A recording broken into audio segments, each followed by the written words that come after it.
opportunity to introduce to you a business venture, a new business venture that will help our neighbors in Africa to break their poverty cycles and also start living lives that are happy, satisfactory, and with hope. Madame Toastmaster, fellow Toastmasters, and most welcome guests. It all started 2 years ago when I went on a trip to South Africa with a group of friends. It was a missionary trip to give messages of hope to South Africans who were living in despair. So with my friends, we visited the most poor neighborhood called Kaalisha in Cape Town, which is one of the capital cities of Africa. And the place was so beautiful. It was a beautiful place to be. And I suggest you, if you have any honeymoon coming up, I suggest you to pick that place as the honeymoon destination. Yes, there was beautiful ocean waves and beautiful mountains, and the sky was breathtaking. It was a breathtaking experience. However, it was also unfortunate to see that there was so much pain and so much sadness in the hearts of the people who are living there.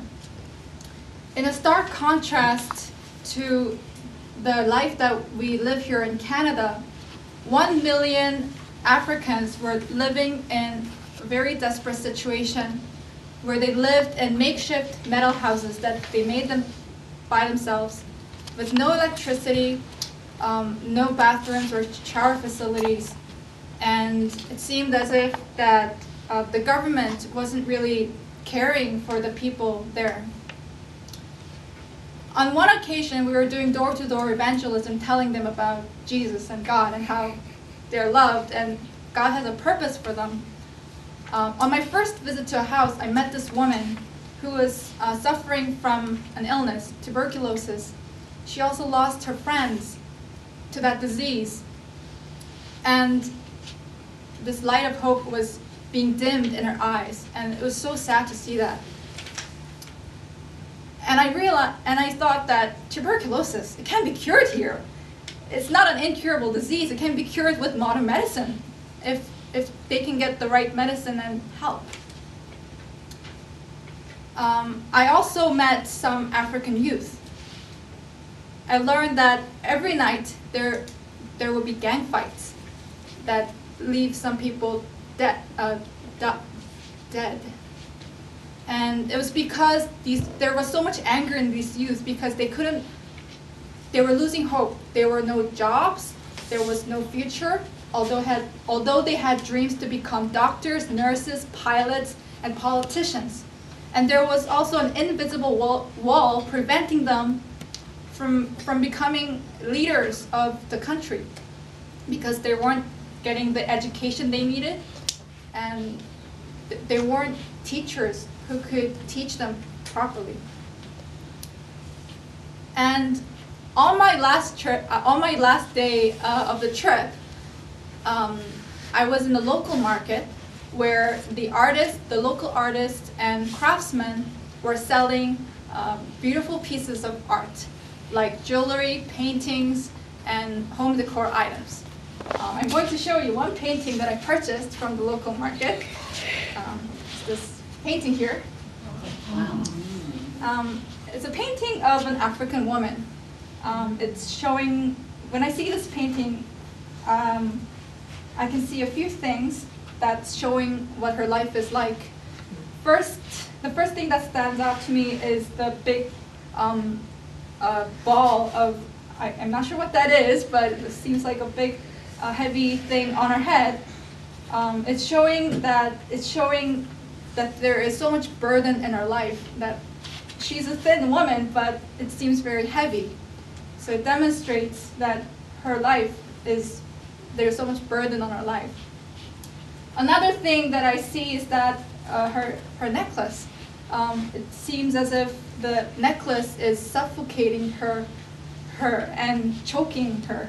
And for me, it's making me look, I feel like she is not living the life of freedom that she deserves, the life that she wants, pursuing her dreams, you know. The third thing that I see is that she has no feet. It's making her look as if she's a ghost with no life. And although she's a living person, I think she is losing life because there isn't really hope for her to pursue a life that she wants. And what was shocking about this experience at the local tourist market was that these beautiful pieces of art were being sold at unreasonably cheap prices. And for me, that was just unacceptable to me. And I felt that there needed to be change. I mean, these tourists, I wasn't one of them, but these tourists were taking advantage of local people who weren't sure what the true value of the true worth of these items were. So I felt there needed to be a change. There needed to be agents of change who needed to initiate change and lead change.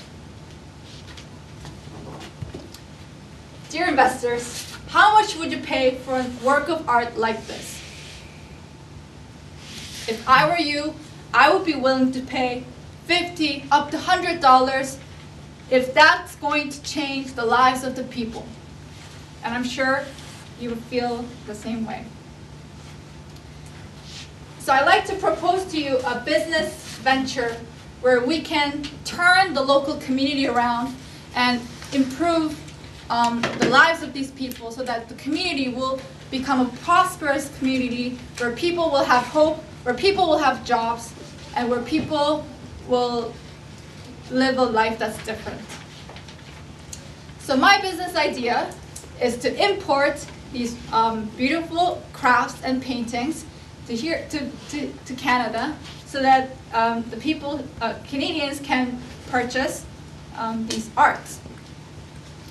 The target market or audience for these products, anyone who is interested in Africa, who has the love for Africa, and anyone who is willing to help out. And how I'm going to market it? I think marketing will be the most crucial aspect of this business plan. Since it'd be too costly to open a store and run it year-long, I think promoting these products through cultural events like African Cultural Fest would be a great idea, where there's food, entertainment, and much fun. Dear fellow Toastmasters, I believe that for there to be a change in a society or organization, there's got to be agents of change. I'd like you to be part of that change. And if you want to vote for change, I'd like you to vote for me to be the best speaker tonight. So